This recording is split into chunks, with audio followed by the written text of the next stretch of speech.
Good morning, everyone. I am Pam Dent, Carr President, and I welcome you to our virtual February General Membership Meeting. To continue with today's agenda, please stand and join me in reciting the Pledge of Allegiance. I pledge allegiance to the flag of the United States of America and to the republic for which it stands, one nation, under God, indivisible, with liberty and justice for all.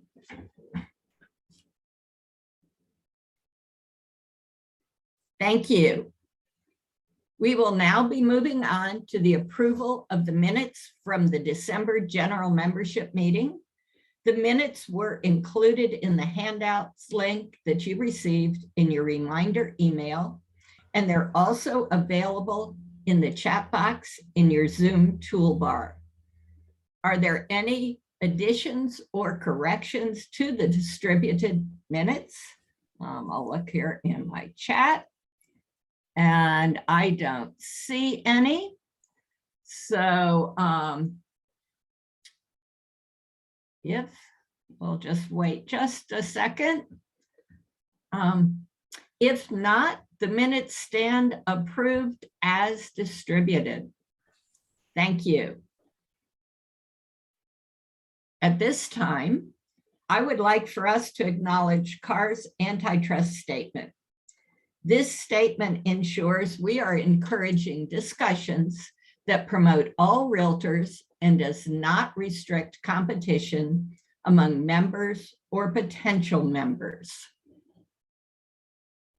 We want to foster a forum for an open discussion of diverse opinions without in any way attempting to encourage or sanction any business practice. The Carr antitrust statement will be acknowledged before every Carr meeting. For a full copy of our antitrust statement, please reference today's handouts. We are extremely grateful to our sponsor for stepping up and helping us provide this wonderful program. This session is brought to you courtesy of supporting sponsor, Virginia Home Picks. We truly value the professionalism, service, and support of our affiliates to Carr and its members. Since you are not able to visit with this sponsor in person, please review the handouts to learn more about this company. I'm sure everyone participating in today's meeting is constantly being asked by their clients, where do you see the real estate market heading in the next couple of months? We have a tool in our toolbox, even better than a crystal ball, to help answer that question. We're thrilled to welcome back Dr. Lisa Sturdivant, Virginia Realtor's Chief Economist. Following Dr. Sturdivant's The State of the Housing Market presentation, we will immediately move into the emotions behind the Economist broker panel with Quinton Beckham, Sasha Tripp, and Justin Wiley. If you would like to know more about Dr. Sturdivant and these panelists, please refer to today's handouts. If you have a question for one of the panelists, please enter it in the chat box in your Zoom toolbar or in the Q&A window. Dr. Sturdivant, I will hand the meeting over to you. Pam, thank you very much. And it's so wonderful to see so many of you virtually. I know we're all eager to get together in person today, but it's a rainy day up here. So on my end, I'm glad to be here in my home office. But I do want to thank you for the chance to be with you all today. I'm really looking forward to the panel with Sasha and Quinton and Justin. And before we get to that, I am going to share my screen here, and we'll talk a little bit about where we've been in the housing market, but really think a little bit more about where we're headed. And I'm eager to see if the panelists are seeing different trends, or if some of the trends that I'm seeing are consistent with what is going on in the Charlottesville area. Everything is very fast moving, and frankly, there's a lot of uncertainty. So I will tell you right up, if there's someone out there who's telling you they are 100% sure about what's going to happen in the housing market this coming year, I would take it with a grain of salt. So I'm not going to be that certain, but I do want to sort of go through some of the things that we should be paying attention to, maybe some of the answers we can provide to prospective clients who might have questions about mortgage rates or inflation or prices or overall market conditions. So with that, let's get started. First, just sort of taking a look at where we've been on home sales. And I will make this presentation will be available after, make it available through Allie and Carr. But you can see this chart just shows the number of home sales in a given month compared to the month prior, right? So year over year home sales, which is what we usually track. The blue line is the state of Virginia. The orange line is the Charlottesville area market. And you can see if you look back to 2019, right? Home sales in 2019, a little bit above where they were in 2018. And then we saw, of course, what happened in the spring of 2020, where there was a pretty steep decline in home sales activity. And I don't have to tell any of you, we know what happened. Then sales surged throughout the summer, into the fall, into the winter, through the first part of 2021. We really had a very frenzied housing market with year over year sales topping 20%, 30%, 40%. In recent months, at the end of 2021, we've started to see the year over year home sales numbers go negative, right? And so I think what we're finding now is, frankly, maybe the media are a little tired of reporting the same story, but we're starting to hear stories like the market is cooling or the market's slowing down. And a couple points, and I'll probably make these a couple of times, but these negative year over year sales numbers don't indicate to me a significant cooling in the market. It's just there's two things going on. One, we're comparing what might be sort of more typical and even robust sales activity to a unprecedented 2020. So we're sort of comparing to an unusually high sales season at the end of 2020. And the second thing is we would have had more sales if we had more inventory, right? I don't have to tell you all that, but there are lots of signs that demand in the market is very strong, and that this year over year slowdown we're seeing in home sales activity simply reflects the unnaturally high 2020 market and the lack of inventory. And you can see that when you look at 2021 compared to 2020, 2021 was a record year. Statewide home sales were up 10%, volume up 22%. We saw the median sales price in Virginia grow by more than 9% in 2021. And you know that for several months, it was double-digit price growth. Average days on market has dropped, and we know that months of supply has dropped. And look over at the Charlottesville area market. I would say there's a handful of markets across the state that had a really dramatic housing market. Maybe that's the way to say it, where sales were strong, prices were up, days on market slipped just every month, and the level of inventory dropped to levels that we have never seen before. There are a few markets where the months of supply is under one, meaning we're talking about weeks of supply or days of supply, and there are markets in the Charlottesville area that fall into that inventory. And that's going to be the story for a long time, I'm afraid, at least in 2022, at least in the short term.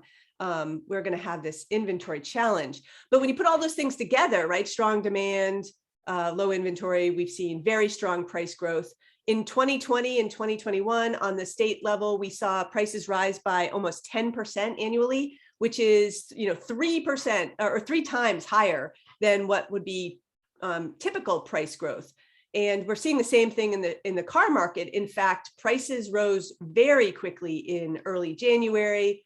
The orange, you can see year over year prices in some months were 30%, 40%, as folks surged into the Charlottesville area market during the pandemic. We expect that prices will continue to rise in 2022, albeit the rate of price appreciation is set to slow a bit, and maybe putting it back more in sort of typical price growth areas. But if you have clients who are worried about buying now because they're worried that prices are going to fall, there just is very little evidence to suggest that home prices are going to fall. We do have a greater challenge with affordability. As we've seen prices rise in 2020 and 2021, those price increases have been at least partially offset by low and falling mortgage rates. So for example, if you look at the median sales price statewide in December 2019, that middle row, you can see the monthly payment about $1,300 on the typical home. In 2020, prices rose pretty dramatically, but mortgage rates also fell quite dramatically. And so the monthly payment for the typical home actually fell. What we're seeing now, though, is prices continue to rise, but mortgage rates are also rising. And so we're going to see the affordability crunch hitting prospective buyers in 2022 in a way that it hadn't as much in 2021, as prices and mortgage rates are both on the rise. At the same time, though, inventory will still be quite low. This shows the change in inventory at the end of 1 month compared to the same month a year ago. And inventory has been falling year over year for several years in both the statewide and the Charlottesville area market. But look what happened during COVID, right? Those year over year numbers are just, sometimes I'm not often surprised, but when I see, and the leadership there at Carr will tell you this, we double check these things multiple times because the market has just been so dramatic in the Charlottesville area, where we've had year over year declines in inventory of 50, 60, 70%. And as I said, at historically low levels, months of supply down to 1 month of supply. We used to talk about a healthy housing market having between 5 and 6 months of supply. And as you all know, we haven't been there in a long, long time. And that has been the key driver of the fast price appreciation that we've seen. So as we look ahead, and we're going to go in a little more detail for the 2020 housing market, we have a lot of very strong economic and fundamentals in the market. And what I mean by that is we have an economy that's improving.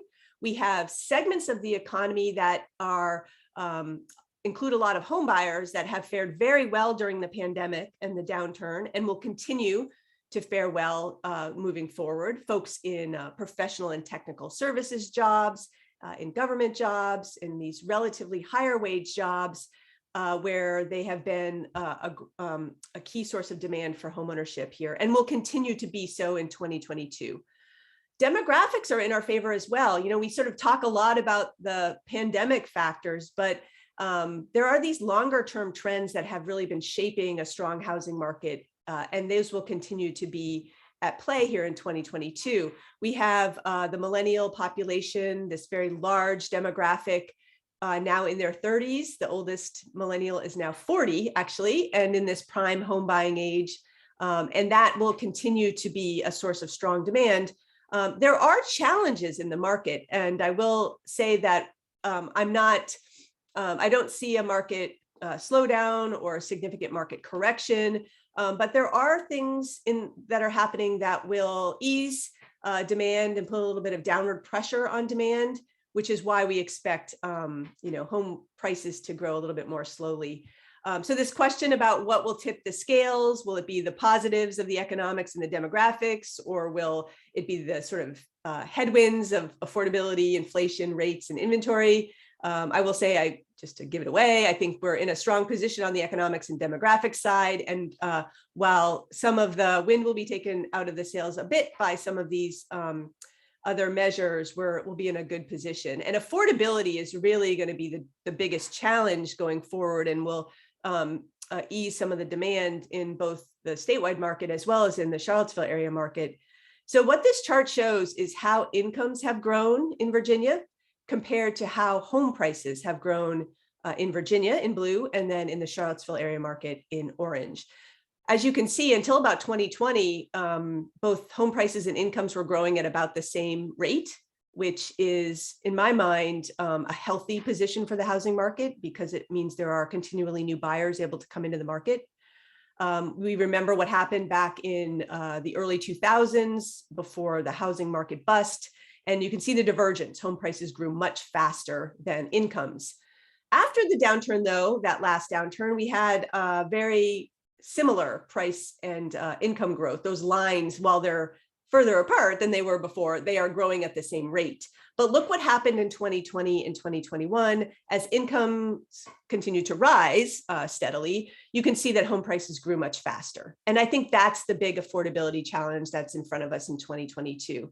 As I mentioned, at the same time, even as prices are growing more quickly than incomes, we are going to see an increase in rates, a modest increase, but an increase nevertheless, which will have an impact on sort of those marginal buyers who would have qualified at a lower rate, but are now finding that they are priced out.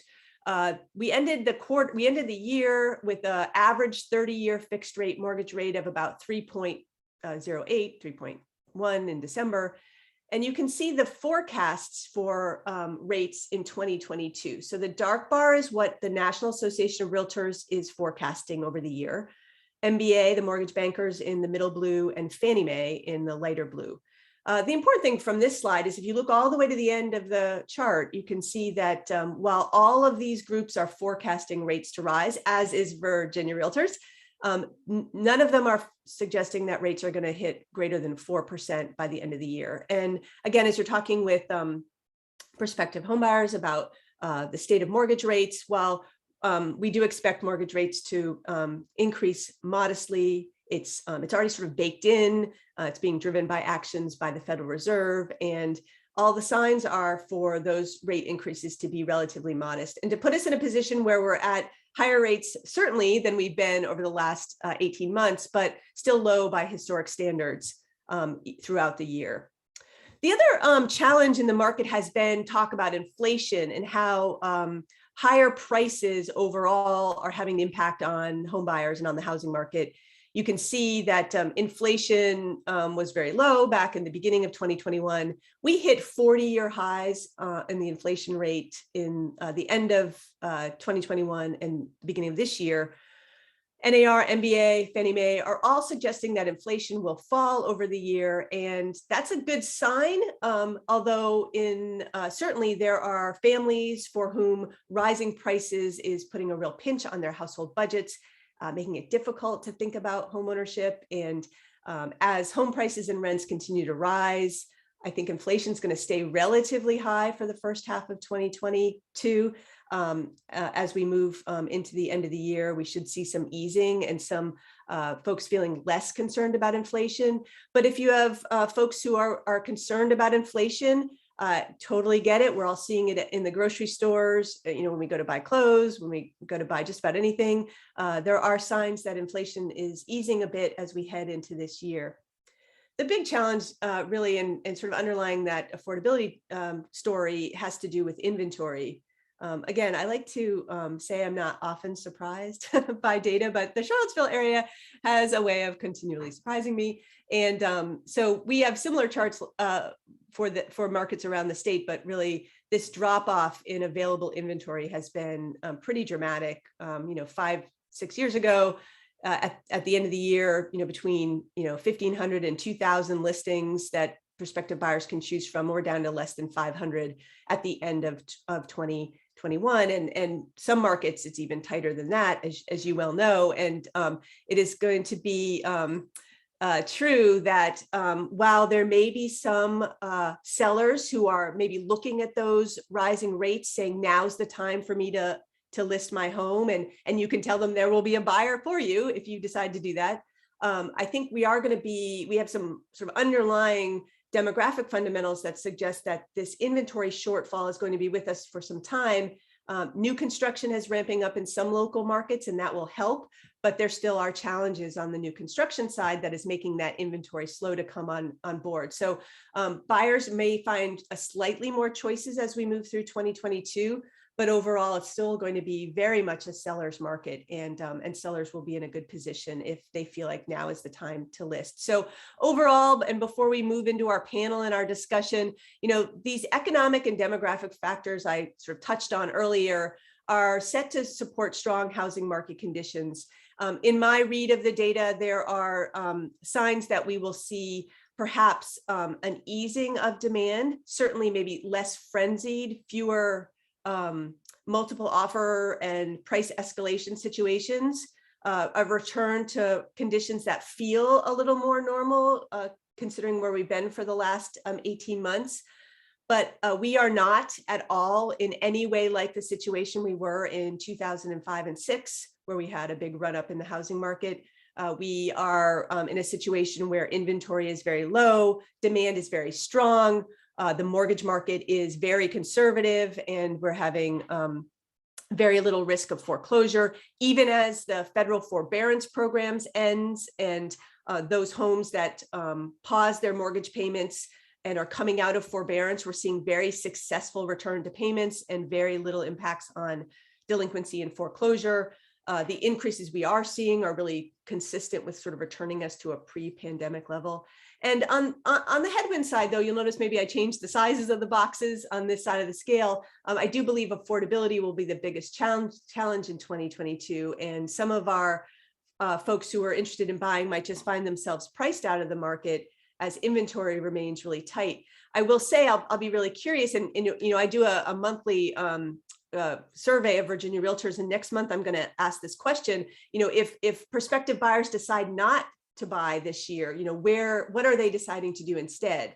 Because as we'll see, the rental market is actually gearing up, and we're expecting that double-digit rent growth, whereas last year we had double-digit price growth, and it's going to be a tight housing market all along the spectrum as we head into 2022.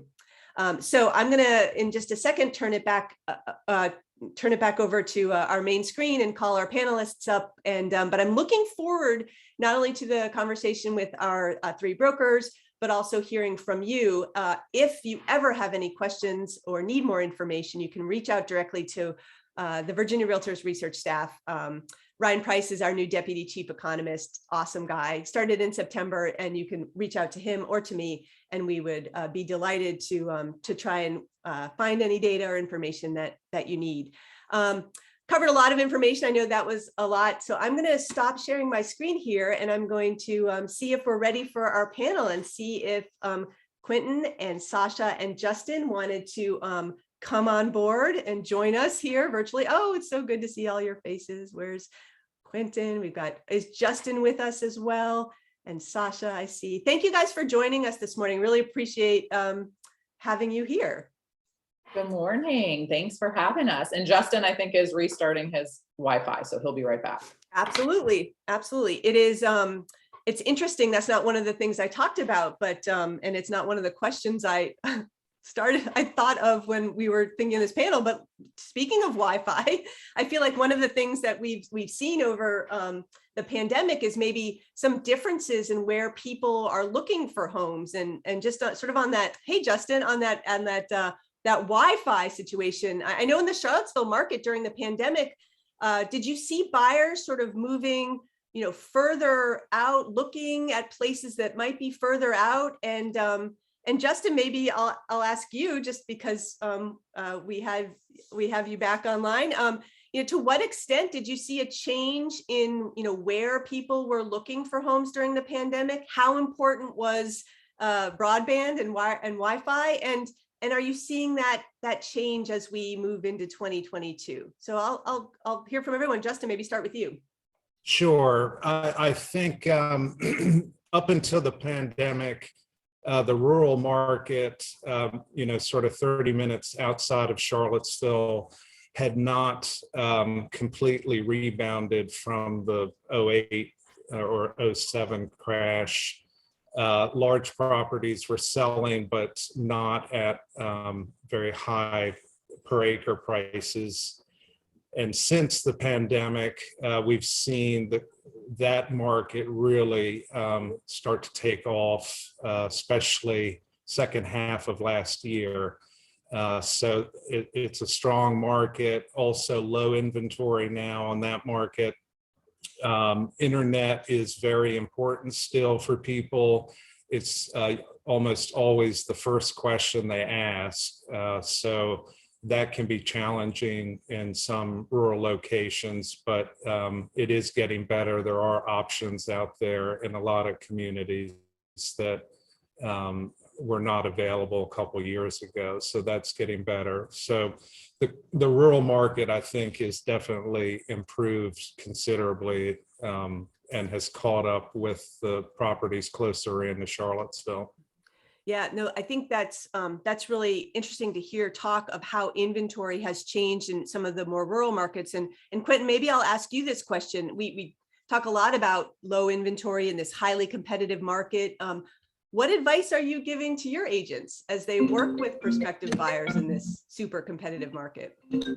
Oh gosh, one, to really help them narrow down what their needs are and a budget and what they're willing to give up. Because, we used to have the 12-item checklist for buyers of I need these things.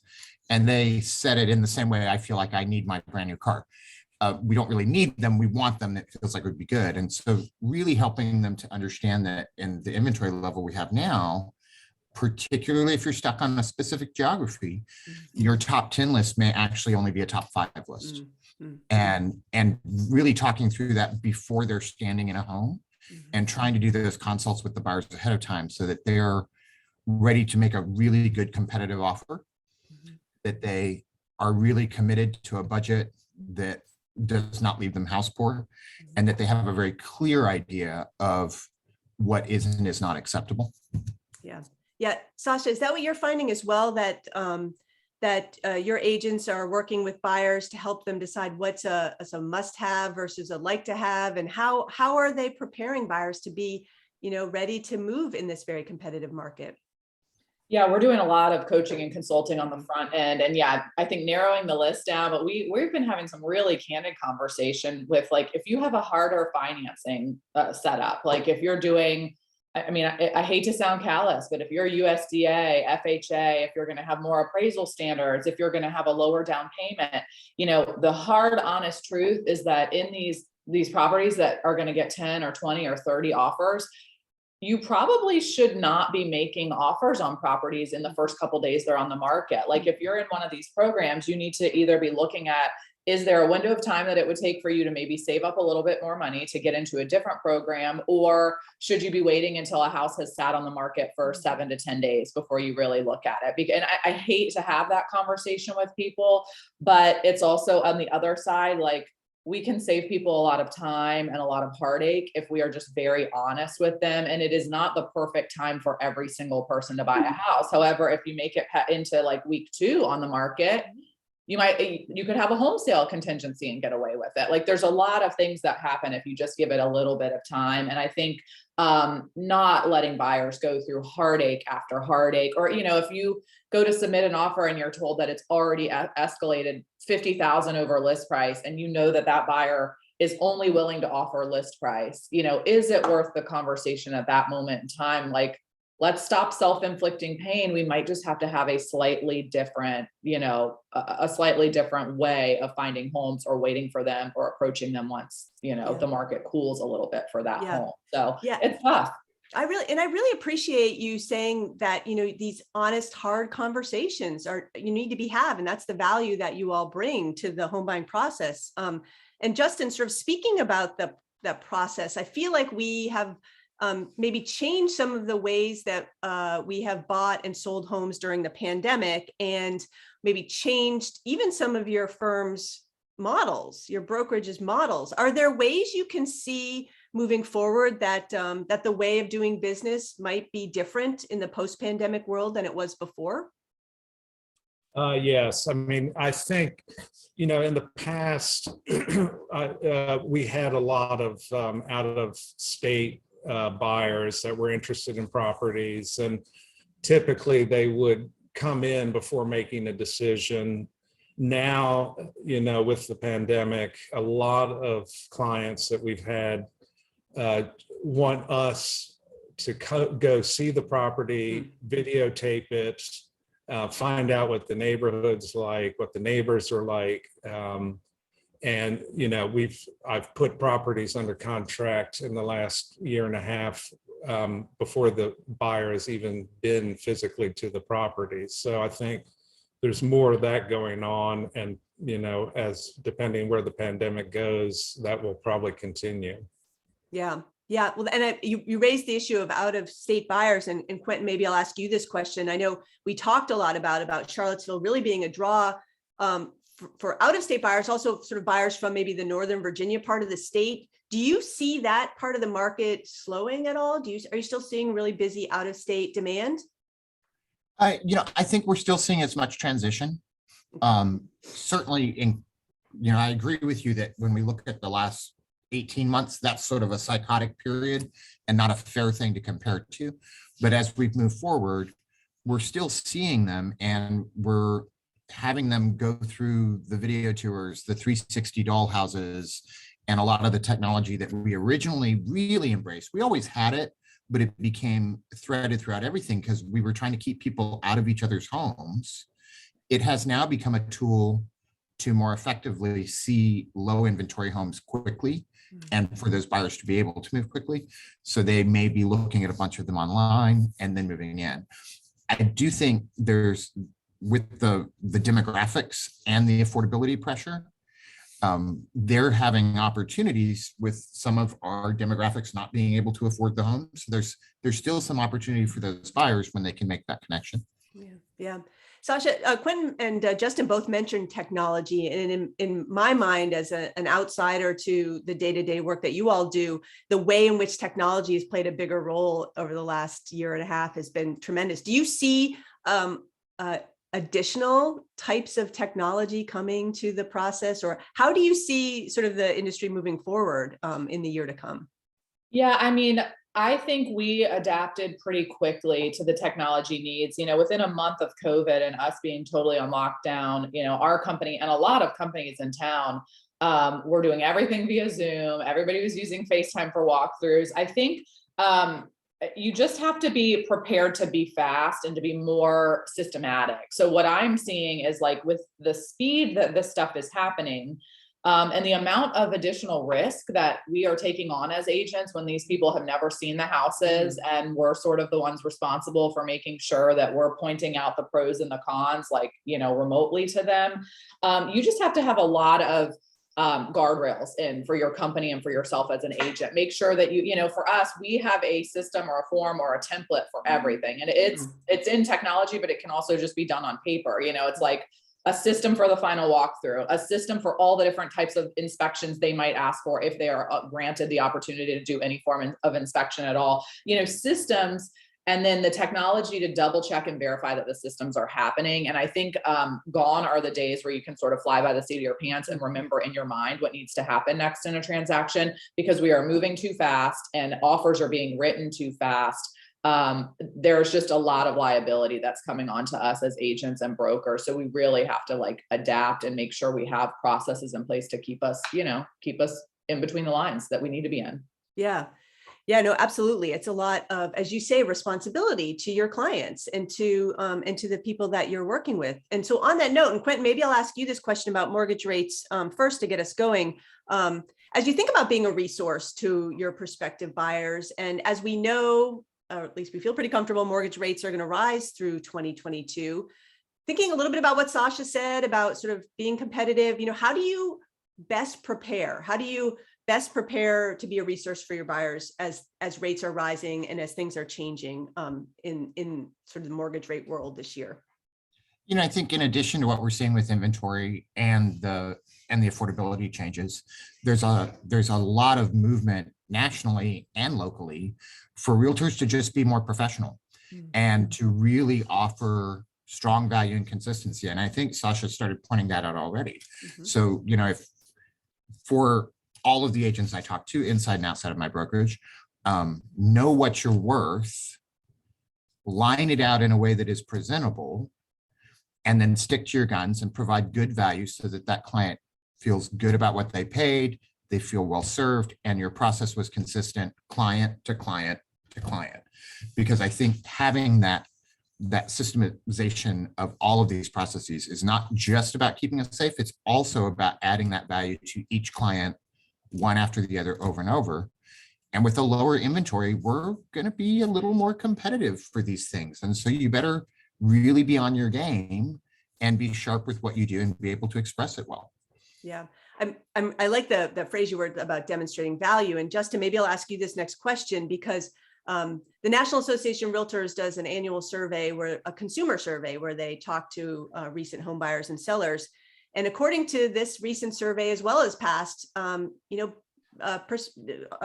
and sellers highly value the realtor they work with. And 90% of people who bought a home last year would recommend or use again the realtor they worked with, and they highly value the communication, the knowledge of the market. And so picking up on what Quinton was talking about, how do your agents and how can realtors more generally continue to demonstrate value in today's market, particularly when it is so competitive?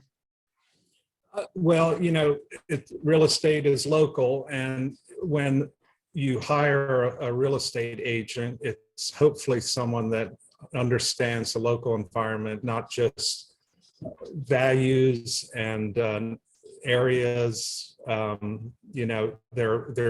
hiring a real estate broker whose knowledge goes beyond that, whether it's a mortgage broker or someone who builds a fence or internet provider. So, to be completely professional, you have to have the answers that buyers are looking for when they hire you. And it's not just getting the property, finding the right property, getting it under contract. It's all the way through. And, helping, I have clients that I sold properties to 25 years ago, and I'm still in touch with them and still helping them. Yeah. Sasha, maybe I'll ask you a question that Sir Justin alluded to that I think is really interesting. And I don't think all of us, consumers understand it, but how important is for you and your agents to have partnerships with all those other folks who are so important to the process, from your lenders to, Justin mentioned, someone to fix a fence, to people who can, help with staging. Like, how important is it to have those relationships? And what do you tell your agents in terms of maintaining and building those kinds of partner relationships? Yeah, it's tremendously important. I think at the pace we're going, we kind of had hinted at this the whole time. We can't be all things to all people anymore. And we have taken that to an extreme in our brokerage, that we're all a team essentially. So like our entire company is working on behalf of every client that we have. But it's because we can't be good at everything. Like I can't be running getting your listing up to go for your house, running this like coming soon process, getting all of your photos ready, getting your sign in the yard, getting all the social media out, and also dropping everything I'm doing to go show you a house at the last minute. So it's like, we can't be all things to all people, which means we're not going to have time to try. We shouldn't be advising on, mortgage lending or any of that process anyway, but we're not going to have the ability and the time to do a lot of that stuff. They've got to be partnered with a good lender who can also have candid conversations. We've got to have good closing attorneys, because I will say probably our biggest hurdles we had in the third and fourth quarter of last year were closings being on time, and actually just having the bandwidth with the attorneys and closing companies in town to even schedule us, because they were so booked up for the ends of months. So having those relationships are going to be, it will be more important than ever, because if you don't have a great relationship with a photographer, well, you might get pushed to the back line and now your listing can't go live the week you need it to. If you don't have a handyman that can come do these final odds and ends, well, you're missing really valuable time on market. And I think, that all plays into just the consistent coaching we have to be doing of these clients, and the consistent coaching we have to be doing of our teams and our agents. So weekly, we are having meetings. Like, the thing that people want us to be most now is advisors. Like, they don't want to know interest rates are rising. Like, I think we know that that's on everywhere. They want to know, why are interest rates rising? Are they going to stop rising? What's causing them to rise? Like, what's the future of that? Why are, we know prices are still increasing a little bit. Why is that happening? When is it likely to stop? What's going into it? So I think we've got to really be working on like professionalism, like Quinton said, but really being ready to consult people and not just be able to regurgitate the things that we're hearing in the news. We've got to like have relationships where those people can come in and coach us and teach us exactly about like how to explain this to people, instead of just bulleting things out that we're seeing in headlines. So absolutely, tremendous pressure for that. Oh, absolutely. And I know we have a lot of folks with us. If you have questions, we're going to turn it over to Q&A from the audience. I have one more question for our panelists, but I think you can use the Q&A feature at the bottom of your Zoom screen. Quinton, this one's for you. Prices have been rising much faster than income. We've been talking about that for a long time. I have been saying that, significant price drops are pretty unlikely, very unlikely in the coming year. And that a quote unquote market correction in any significant way is not sort of ahead for us. But what do you think? Do you think I'm right? Do you think that sounds right? Is there something we should be worried about in terms of a market correction? And what would it look like if we saw this quote unquote market correction? I tend to, when we're talking to clients, when we're talking to agents, I tend to refer to it as a price pressure. Okay. As mortgage rates climb and affordability is already tough, and that monthly payment goes up, there's going to be pressure that holds the prices down where they're at. But I don't see a correction to be had unless there is some major event that's completely out of control. I don't know, like a war or something like that, Sure. that really completely changes all the dynamics that we're talking about. Yeah. The housing inventory level being as low as it is going to make a stability in the price points that we've achieved, and it's probably not going away anytime soon. Yeah. We talk about this, you and I, last year a lot in terms of housing affordability not being the same thing as affordable housing. Sure. Affordable housing is a capital A thing. And so I think these are interesting sort of dichotomies that we're trying to achieve at the same time. Mhm. And even the new construction that we have, lumber had its outrageous 1,000% price increase, and it's come back down, but it's still 2.5 times more expensive than it was before COVID. Right. We're going to keep seeing some of those price points have just changed for forever. Mhm. And yes, I believe inflation will go down. I don't believe we're going to see a sudden drop in the price of houses anytime soon. Yeah. I want to ask a question. Maybe Justin, I'll ask you this question because it's the hardest one, and we'll get it started here. Because we talk a lot about inventory and how low it is, and I will be honest with you, I get the following question. I get this question a lot, and I don't have a good answer. But what will it take for us to see an increase in inventory? As Quinton mentioned, the costs of new construction are still quite high. As we had before the pandemic, the process for building new homes is still oftentimes very lengthy. And we know that there are many people who refinanced into 30-year, sort of 2.66% mortgage rates who are going to sit tight on their homes. Are there any things we can see that might suggest that existing homeowners are getting ready to list their home this year? Or is there any way we could think about that changing in the coming year? Good question. I think, as Lisa said, the economists are thinking interest rates at most will go up up to 4% this year. I think that could be a healthy catalyst for our market in a way that it will hopefully equal the scales a little bit and bring more listings to the market and hopefully stabilize prices. I agree with Quinton. I don't think prices are going to go down, but I do hope that they equalize and not keep going up. I don't think we can sustain that much longer, but I don't think a rate increase is altogether bad. It could improve our market. Yeah.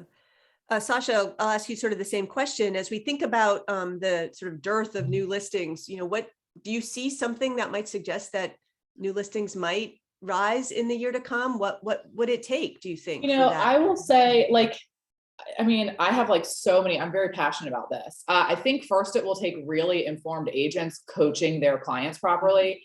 I think something that everybody kind of forgets about, affordability crunch is happening, right? We know that you have a certain level of debt to income that you would like to ideally see to get into a home.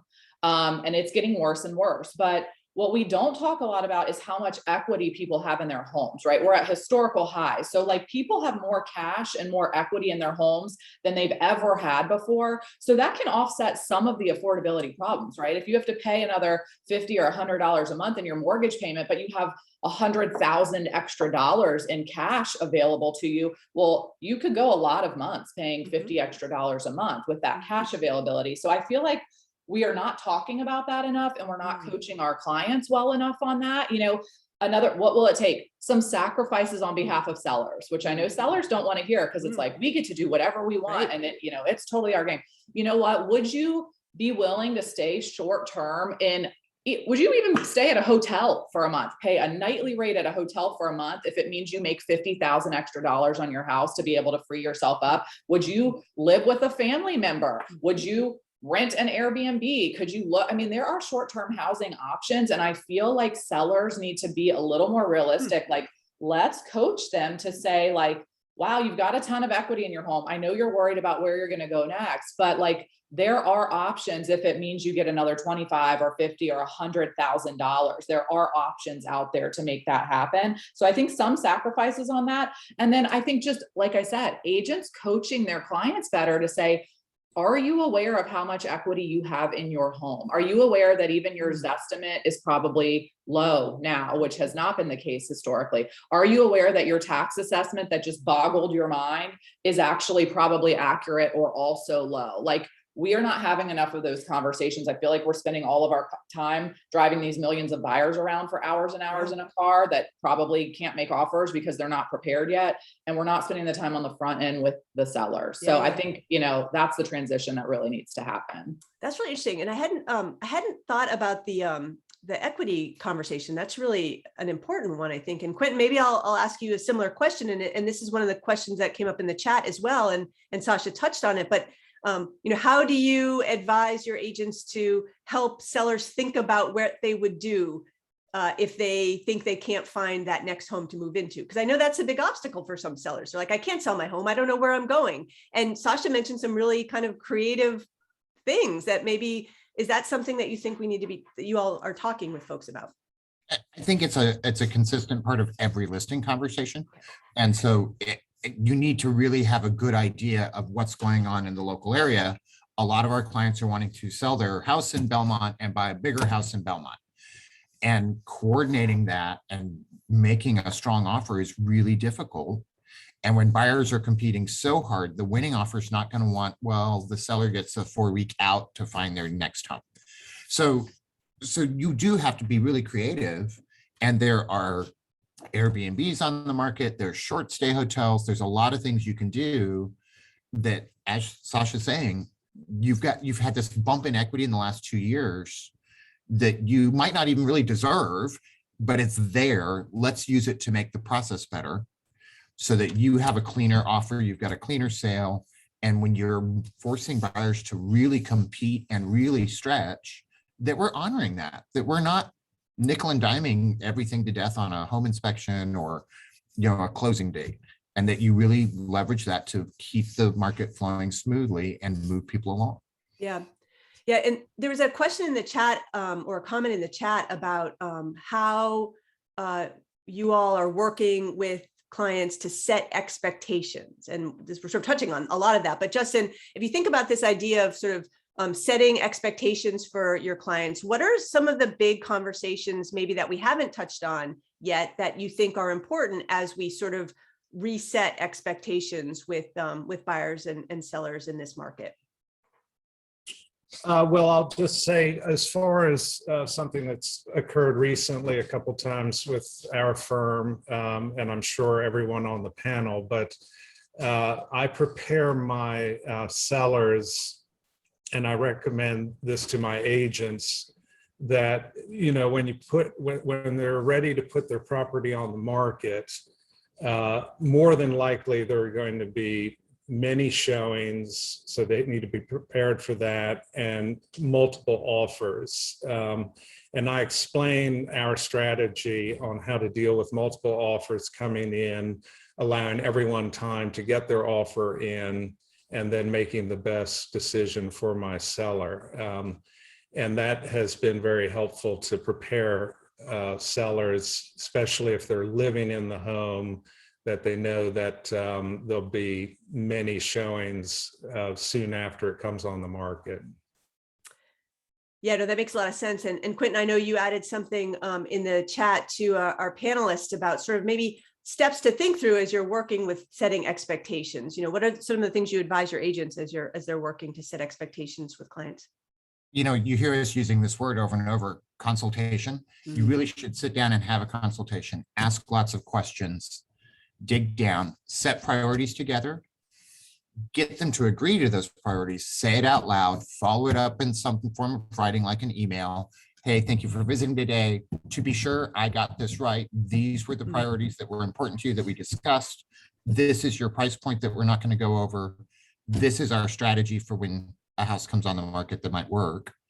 And then as you're doing the showings, carry that printed out email with you and remind them, because it's so easy, particularly first-time home buyers or people that are feeling pressured and rushed, to lose track of what was important to them. And so be that advisor, that coach, that counselor saying, hey, you said $600,000 is your limit. And I just want you to know you're sending me this $675,000 house.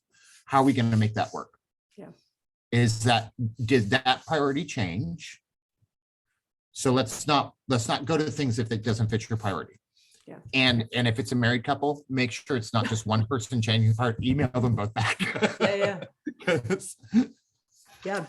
Sasha, do you have thoughts on that too? About, I mean, I feel like to being like a therapist as well as a counselor and an advisor. Oh yeah, I mean, it's awesome. Yeah, I feel like we spend at least 50% of anybody who's got like therapist, educator background. I mean, it's like social services. It's like we are just trying to explain to them what they need to know so that they're ready to go. And it's a lot of coaching and talking, but I will say a couple of things. Quinton mentioned, they're asking to see $675,000 houses when their price limit is 600. I would argue that they shouldn't be seeing $600,000 houses if their price limit is 600, right? It's like, you should probably be looking at 550, because the honest truth is that like, they're likely going to end up escalating at some point unless they're really priced kind of speculatively to begin with. And so I think having that conversation with people that like, you probably don't want to be looking at the top of your price range again, unless it's a week or two after the house has been on the market, because these are going to escalate if the marketing and listing and pricing process has been done right.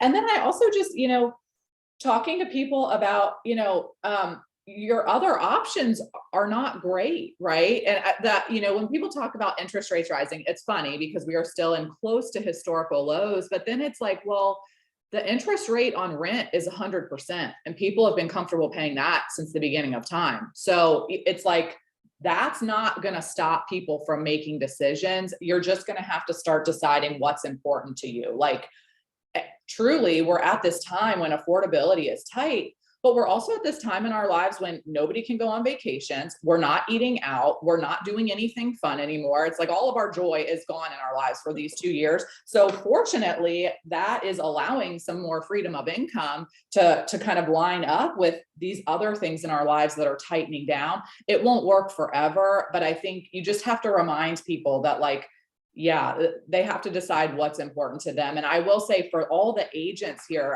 I probably am not supposed to say this, but we are getting so many offers from out of area agents. And I will tell you, often they win because they have no idea what houses are worth here. And they just get to the highest price because they don't know what the price should be. And I will, I used to kind of laugh and be like, oh, I know this guy's going to win because he didn't even know where Belmont was, or he couldn't find the Belmont, HOA information. I know they're going to win this bidding war.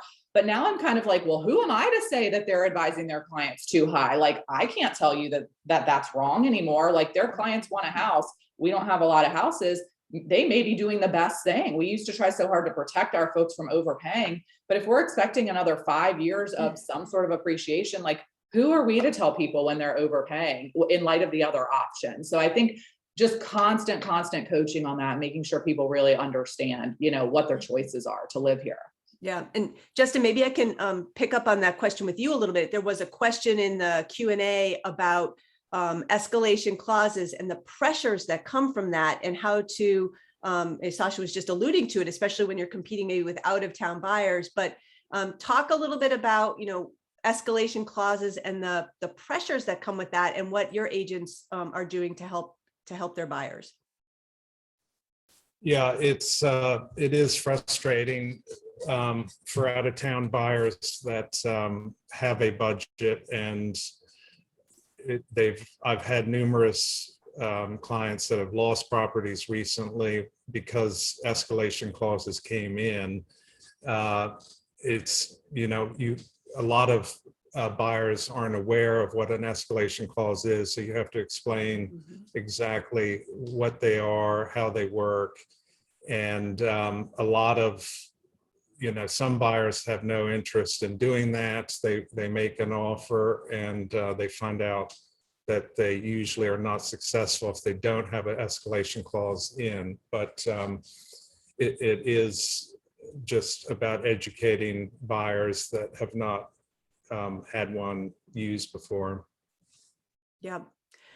We are about out of time, but there is one more question in the audience, from the audience. It's funny, I think this is a really important one. So if we can take just a minute, and maybe Quinton, I'll ask you this one first. How many issues are people seeing with homes appraising? The question is about, this idea of escalating prices, and, is that a real price for a home?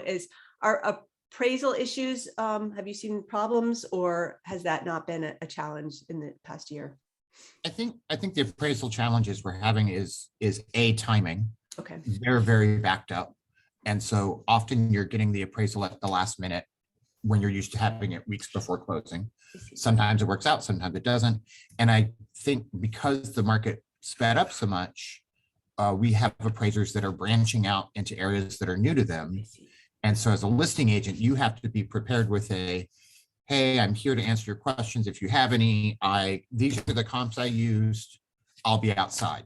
Mm-hmm. And be prepared to be a resource to the best ability that you can without violating any law.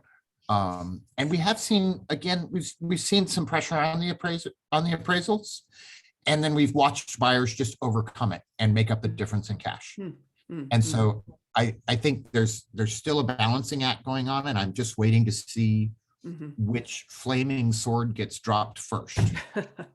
Well, that's a good way to end. I wish we could talk longer, but I love this idea of us all like managing flaming swords and which one is going to come. But Sasha, Quinton, Justin, thank you so much for joining us today. I really appreciate it. And Pam, I'm going to turn the meeting back over to you. And thanks again.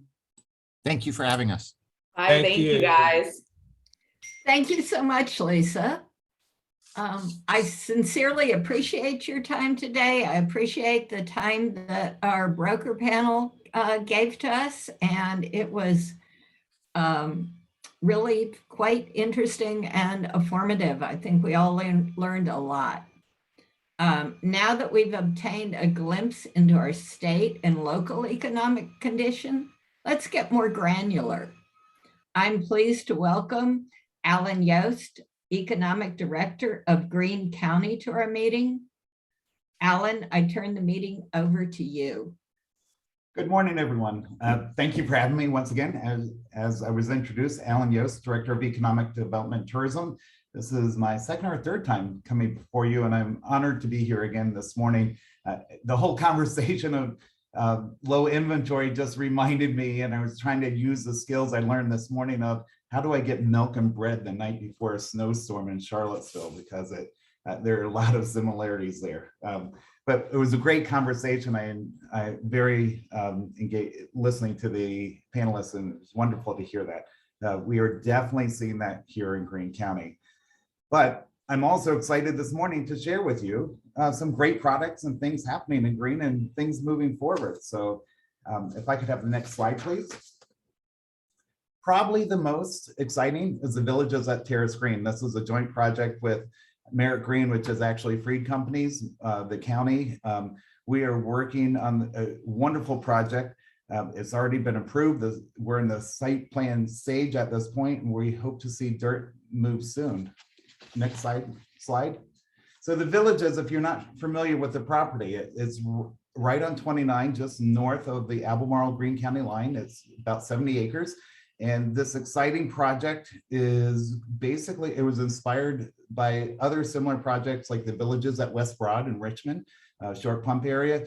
If you're familiar with it, the lower right-hand corner image, you'll see some similarities. The lower left-hand corner, the small, mid-size retail box stores.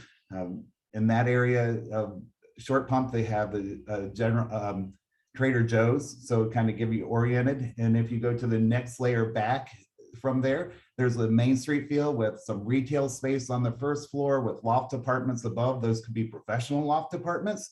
They could be residential loft apartments. We have a real mixed use approval there. And then the next layers, and I even hate to say next layers because the entire project will have very similar streetscape, landscaping, walkability, the feel. So it's almost just kind of like moving back into the development. I don't even want to say layers, but there are 282 townhomes that are approved in that back right-hand corner there.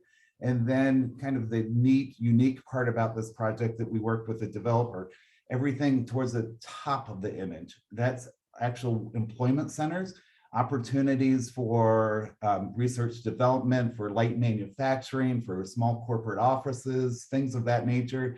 And all of that integrates well. And with the same architecture, walking through one development, it's just an exciting project that will bring a lot of diverse housing that we don't have in Green, some inventory there, but also some incredible economic development and employment opportunities as well. So it's just an exciting big project coming online here very shortly. Hopefully we'll see groundbreaking this spring or this summer for this project.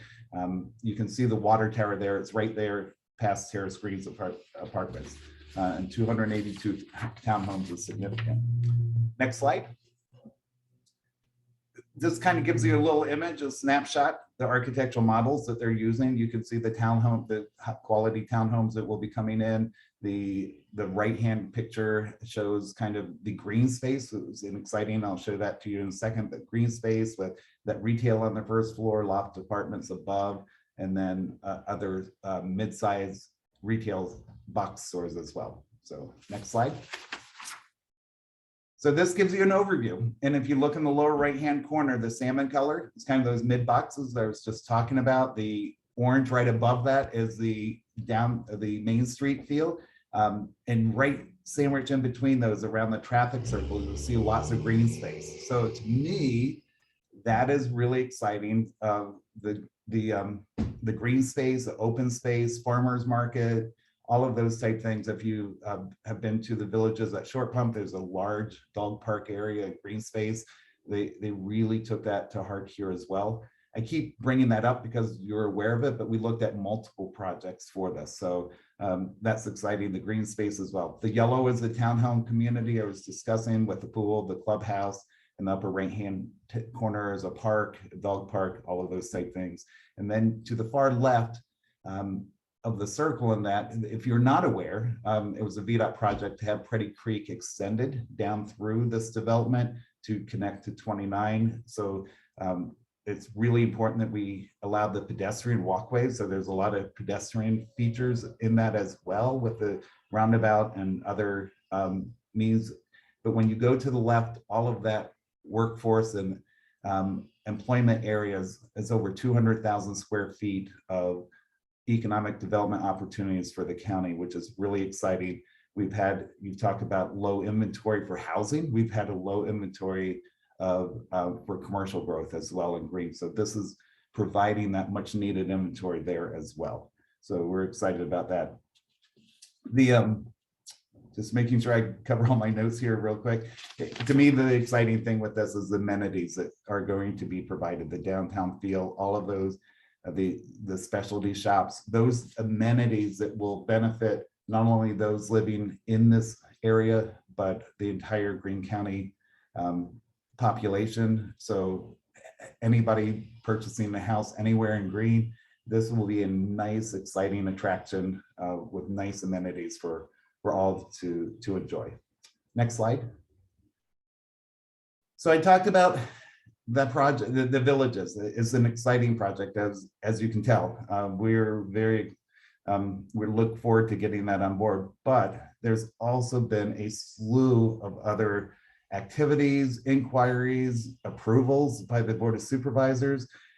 Approximately 200 luxury apartments are coming on board just north of the intersection of 33 and 29 in front of Lowe's across the street on Moore Road with a connector road. Those 200 luxury apartments will be actually probably occupancy will start in the next 2 months. They are just driving by, they almost look at occupied at this point when I bike ride by there every day.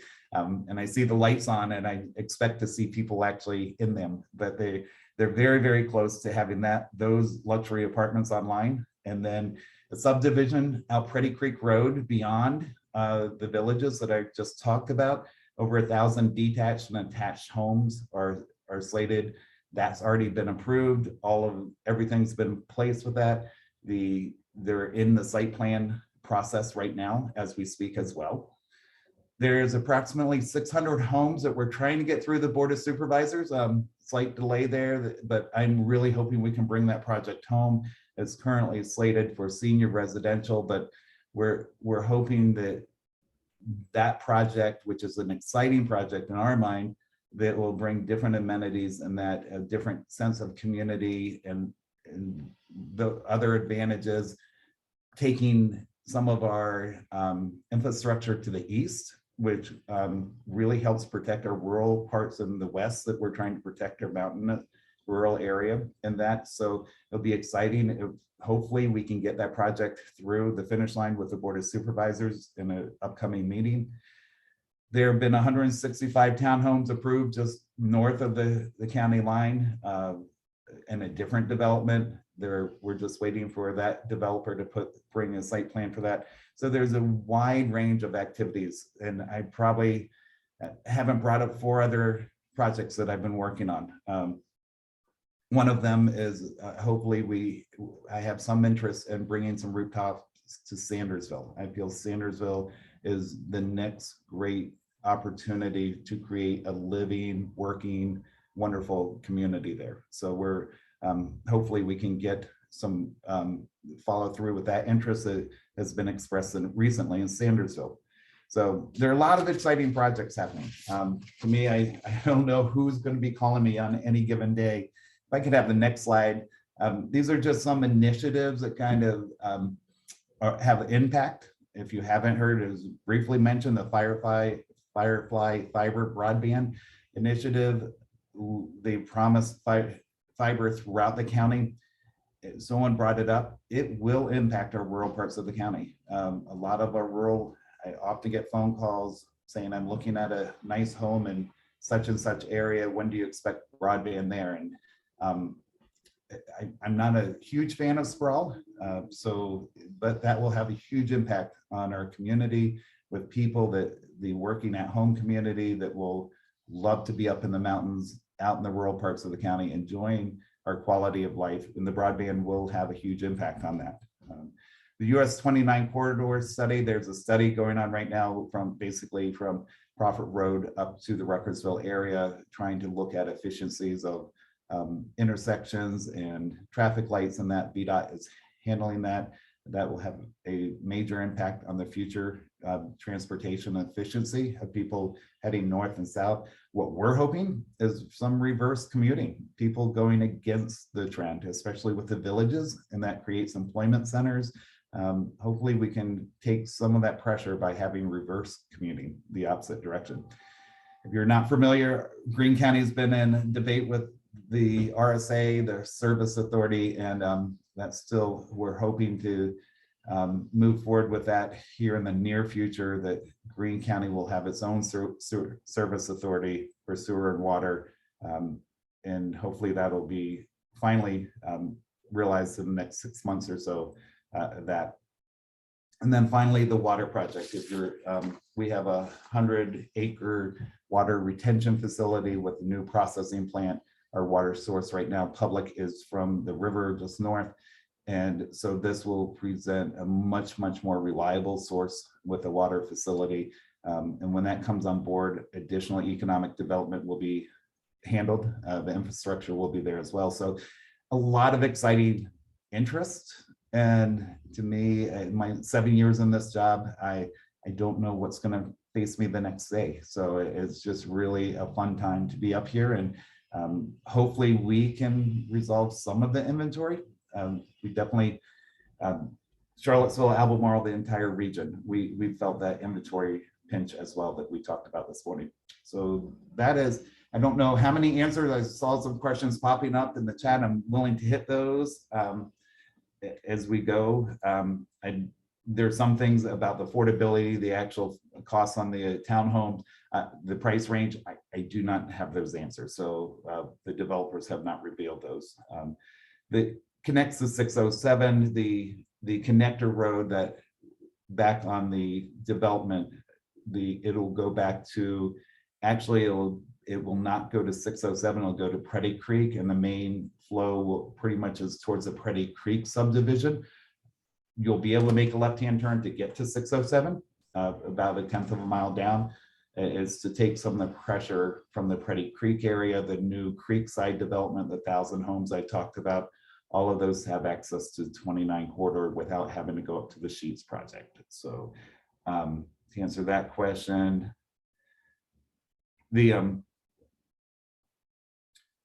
so the new housing infrastructure in schools. So I was talking about the project to the east. To me, that's the real key, because one of the things that developer will be responsible for taking the water and sewer east on 33 to that development that's approved. So it really will be dependent on that senior residential being rezoned over to the R1 that the request has been made. Schools, as far as a new school, the next priority is elementary school. There's nothing immediately on the horizon. What I'm hoping though is every time I talk to a developer, I talk about the elementary school is going to be a high demand, is actually probably almost a need currently. And we've been making sure they know that. I can't suggest it, but a couple developers have picked up on that and have looked at potential neighborhoods with a school site within the neighborhood and proffering that to the county. We can't ask for proffers, but there are a couple developers that picked up on that need. So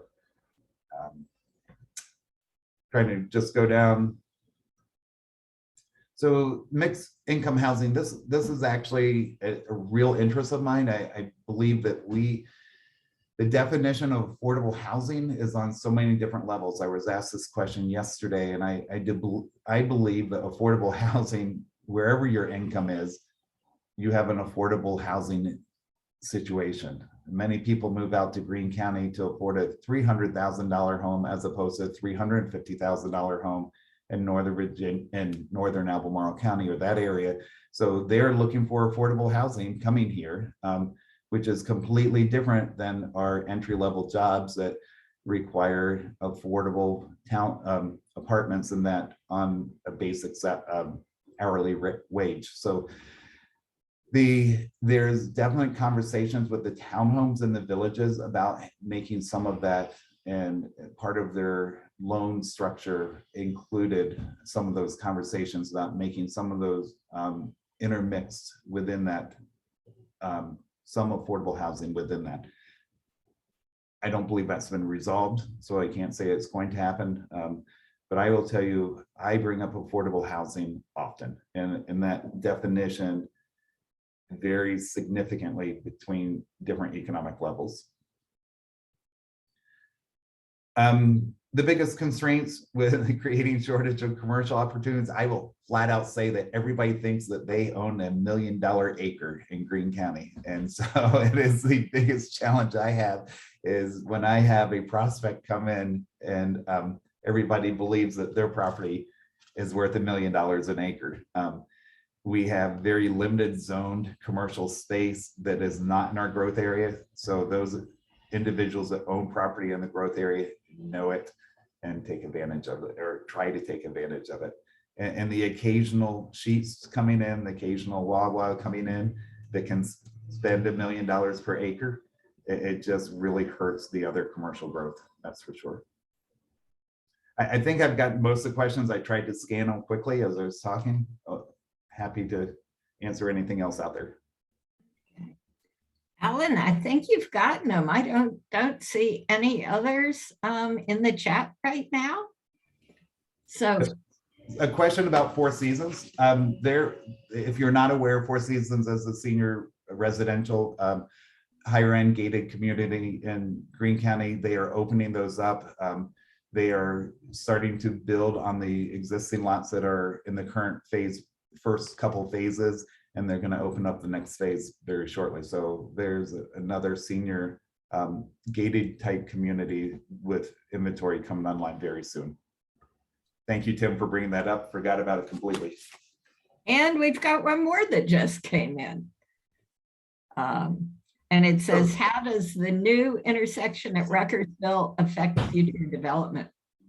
So my heart is with tourism as well. And if you're not aware, we just lost 3 very historic structures to VDOT's expansion of the 2933 intersection. To me, that's going to have a significant impact. The opportunity for easier flow through the intersection, as well as the intersection's tired guardrails, the way positioning of the poles. The new VDOT model opens up the intersections by having the light poles on the edge of on the corners, which kind of gives a more open feel to the intersections. If you look at the difference between in front of Sheets at Cedar Grove Road and 29, it just gave it a nice clean feel. And so the additional lanes and turn lanes, 33 intersection changes, improvements will be significant.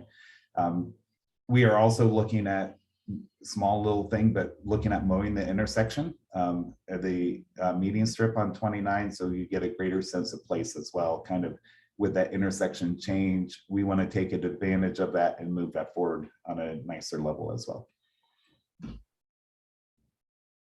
Okay, that looks like it. I don't see anything new popping up. Alan, thank you for being with us this morning. We appreciate it. What a lot of good information about Greene County. You all really have a lot going on. Thank you very much. One of the qualities that I love about our association is the relationships we build with one another.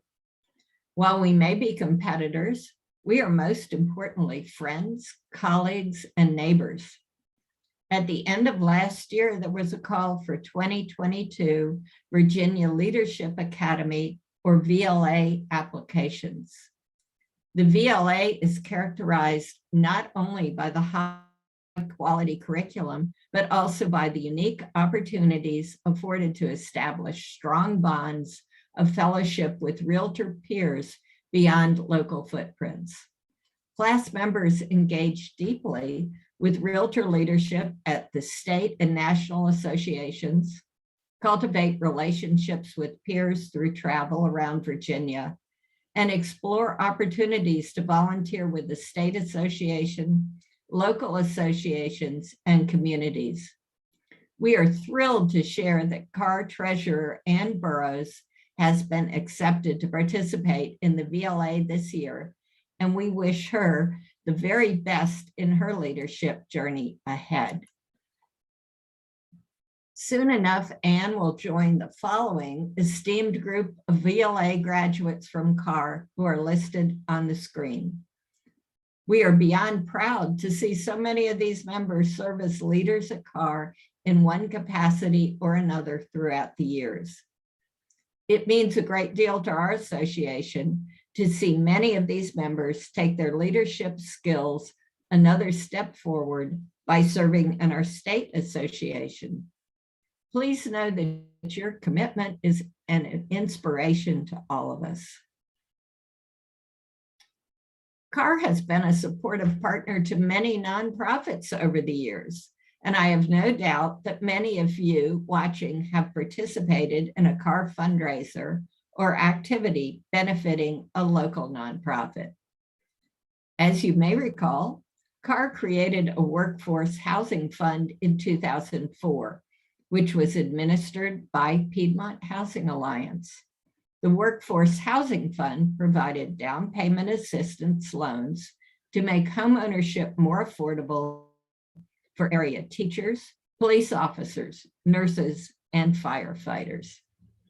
After much discussion at the board level, it was determined that Carr would better serve the community by eventually sunsetting the Workforce Housing Fund and creating our own 501c3 nonprofit. The Carr Foundation received its official IRS letter in October of last year, and in December, it received its first donation of $71,000 from Carr. The mission of the foundation is to be an effective mechanism for realtors to donate their time, talent, and resources to impact, sustain, and support community initiatives. The purposes of the foundation will be exclusively charitable and educational. Before I announce our newly elected Carr Foundation Board of Directors, I would like to thank the following retiring Carr Foundation Board members: Anthony McGee, Donna Patton, John Updike, and Arlene Yobbs. Thank you for supporting this important initiative, which has been a long time in the making. At this time, I'd like to announce our Carr Foundation 2022 Board of Directors. John Seidler, Chair, Tammy Wilt, Vice Chair, Jack Crocker, Treasurer, Ginny Barefoot, Director, Mary Catherine King, Director, Jessica Russo, Director, Greg Slater, Director, Kristen Stree, Director, and Christelle Townsend, Director. I'm very excited to see the Foundation Board of Directors work together and develop material and procedures to determine how we can support our local community. Last, but certainly not least, I'm excited to share that Carr will be launching a local fair housing campaign in the month of February. This initiative came from our communications master group at the end of last year. Utilizing the National Association of Realtors Fair Housing and That's Who We Are graphics and language, the group determined which local media avenues would be used to help get the message across. Included in your handouts is the local fair housing media calendar, which shows where you will see and hear a message. We would like to go ahead and show you the television commercial, which will be shown on both NBC 29 and CBS 19. It's important to recognize progress made and the work still to be done to ensure that no one is subject to discrimination in real estate. Laws matter, but ultimately, it's people who make the dream of property ownership real. As realtors, we believe that fairness is worth fighting for, and we won't stop until the fight is won. We will represent you. We will fight for you. We will protect your right to fair housing. As we start to wrap up today's meeting, I encourage you to review the education flyers included in today's handouts. There are dozens of virtual and in-person education, certification, and designation classes being offered in the coming months. Don't miss them. There's a lot to take advantage of. Registration is available on the Carr Education and Events calendar. Next, the deadline for the prestigious Professional Honor Society is Friday, February 11th. If you were active as a member and volunteered with Carr last year, you could be eligible for this award. The Professional Honor Society link has been provided in the chat box in your Zoom toolbar. I hope to see you all again during the March General Membership Meeting on Thursday, March 17th, where we will recognize both the annual Real Estate Award recipients as well as the Professional Honor Society honorees. To conclude this morning's meeting, I would like to welcome the following new Realtor members. You can see their names on your screen. In addition, I would like to welcome the following new affiliate members, and that's also up on your screen. Thank you for joining this morning's meeting. I hope everyone has a great day. The meeting is now adjourned.